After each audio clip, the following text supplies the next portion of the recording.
All right. Bevy Beth here, and we are making the spicy Diaz Daiquiri. Now, this is another one of the kits that we have at Ni9 Distillery. It comes with the Island Diaz Spiced Rum, the Ancho Chili Syrup, as well as our Habanero Bitters.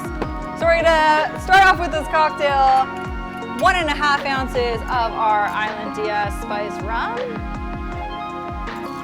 You are going to put in 1 ounce of lime juice, 3/4 of an ounce of the Ancho Chili Syrup.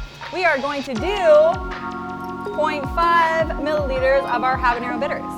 I like it super spicy, so I'm gonna put a little bit more in. You're gonna fill your glass and your shaker tin with ice and give it a good little shake.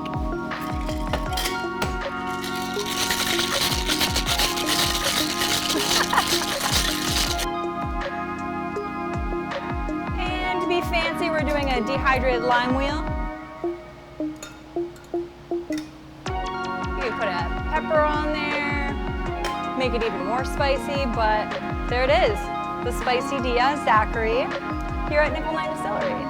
Get your kit, www.ni9distillery.com. Like our YouTube channel, there's the like, subscribe it right there. Follow us, see ya.